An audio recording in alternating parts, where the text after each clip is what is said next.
Hello, my name is Michael Hicks, and today I'm going to be talking about customer and employee satisfaction and how it impacts the aviation industry in a flight school setting. So before we get too far into it, I wanted to give you a brief overview of this capstone. First, we're going to be looking at some of the terms I'm using in the presentation. I'll explain them to you so that they're easier to understand. Then we will be looking at the thesis of the research paper, followed by looking into the research that I found while building my thesis paper. And then we're going to look at how I actually implemented my thesis into Cirrus Aviation, the results of the surveys and the interactions that I had while at Cirrus Aviation, and then I'm going to compile all that together to give a general list of findings that I had at the end of my implementation, and then an overview and reflection on the process in total.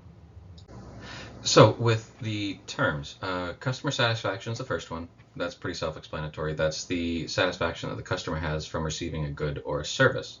In a flight school, the service is flight education. Next would be employee satisfaction or job satisfaction. That's the level of satisfaction that the employee gets from performing their job or producing a product or service.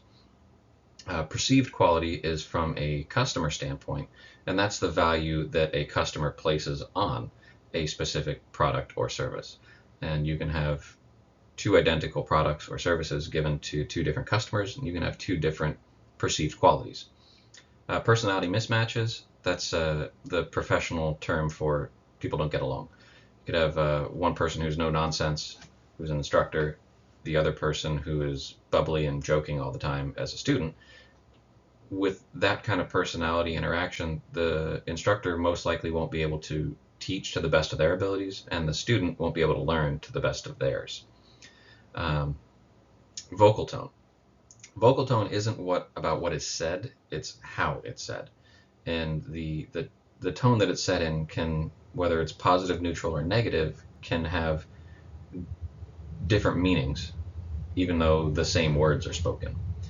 Chief pilots, they are the go-between for certified flight instructors and the FAA examiners for check rides. So once a student's ready for a check ride, they go through a mock check ride with the chief pilots. And then once the chief pilots deem that they're good to go, they sign them off, and then they're able to move on to their FAA check ride. So with the thesis, it is to ensure a safe and thriving aviation industry, flight schools must prioritize both instructor and student satisfaction alongside company culture. High instructor morale and positive student experiences contribute to the quality of pilot training, and they can shape the competency of new pilots entering the industry. And with that, you want an instructor who can provide a high quality service. They want to provide a high quality training. The students need high quality education, but you need to have somebody that can be an example. The instructors are the example to the students of how a pilot can be and how a pilot should be, which is why I felt 1 Peter was very fitting. Not domineering over those in your charge, but being examples to the flock. You want your instructors to be examples to your student pilots on how a effective, efficient, and highly trained pilot should act. So diving into the research of this project, it was very interesting, and I found a lot of good information. I just wanted to highlight a few of them for you. The job satisfaction of instructors and the customer satisfaction of student pilots has a very significant impact on the aviation industry. These levels of satisfaction have a direct impact on the quality of new pilots. Something as small as the tone of voice used can mean the difference between a safe pilot and an unsafe one. So some of the things that I wanted to touch on was the research done by Kayono in 2023. They stated that the quality of service provided has a significant impact on customer satisfaction. And that goes along with the research by Hollenkreutz and Parmler in 2021. They said that service quality has a greater impact on customer satisfaction than product quality. And at first I was kind of confused by that, but then I thought about it. If you have a flight school that has brand new aircraft, a brand new building, every physical asset is top of the line, but their instructors are terrible, that's going to be a low quality service provided to these flight students.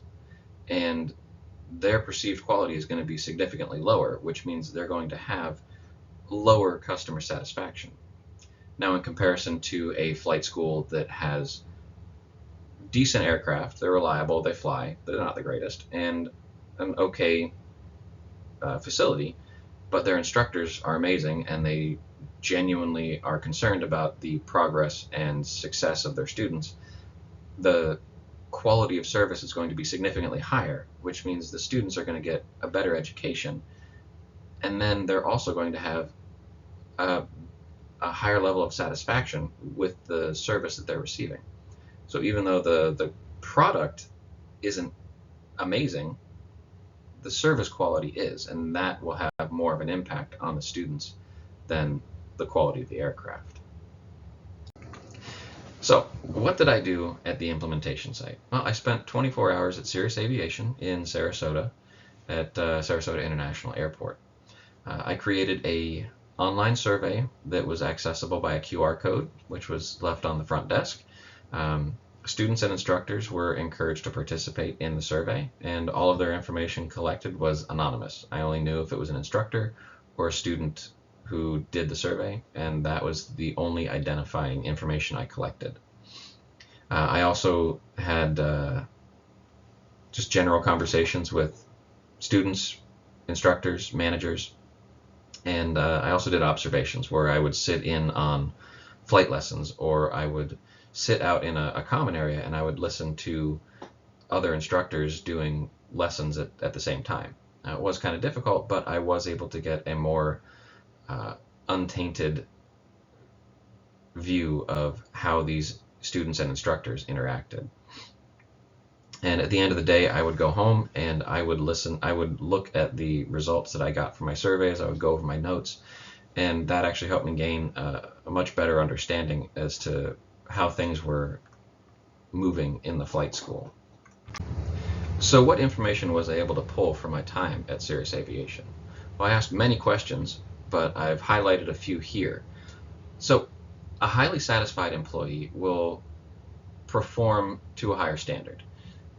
That higher standard translates into higher customer satisfaction. So, for example, the instructors at Cirrus Aviation, they're mostly satisfied with Cirrus as an employer. They're also mostly satisfied with their students' current progress, which means they're providing a higher quality service. Now, how are the students satisfied with Cirrus as a flight school? Also, again, for the most part, they are highly satisfied with Cirrus as a flight school. So because of the satisfaction of the employees, they're producing a higher quality product or service, which means the customers are going to have a higher level of satisfaction. Now, one thing that I found in my research was I felt that a work-life balance was more important to employee satisfaction. However, Aisha in 2021 stated that a work-life balance doesn't really affect employee performance. Now, at first glance, I didn't truly believe that, but through my own research, I found that a lot of the employees felt that they didn't have a very strong work-life balance, but they do have a high satisfaction with their employer, and they're still able to perform at a higher standard.